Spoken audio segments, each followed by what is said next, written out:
আমাদের ভিপি নূরকে দেখুন, তিনি স্বৈরাচারী সরকারের চোখে চোখ রেখে কথা বলেছেন, রাইট? কখন বলেছেন?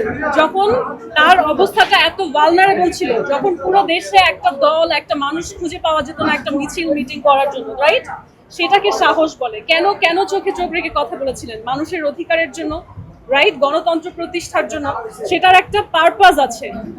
কিন্তু সেই কোনো কারণ ছাড়া একটা মানুষ যদি বেয়াদবি করতে থাকে, তখন সেটাকে দেখে অনেকের মনে হতে পারে, বাহ, ওর তো অনেক সাহস, ও বেয়াদবি করতে পারছে একটা সম্মানী লোকের সামনে বা একটা সম্মানী মহিলার সামনে, সম্মানিত একটা মানুষকে সে ছোট করতে পারছে।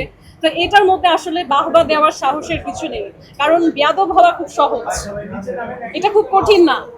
আমাদের যদি আইনের প্রতিষ্ঠা ঠিক মতো না হয় সমাজে, আইন সত্যিকার অর্থে যদি অ্যাপ্লাই করা না হয়, তাহলে রাস্তায় রাস্তায় অলিতে গলিতে বেয়াদব দেখা যাবে।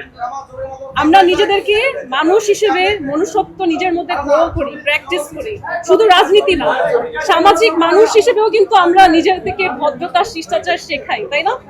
প্রতিনিয়ত আমাদের যে কনসিয়াসনেস আছে, যেটা আমাদেরকে একটা প্রাণীর থেকে আলাদা করে,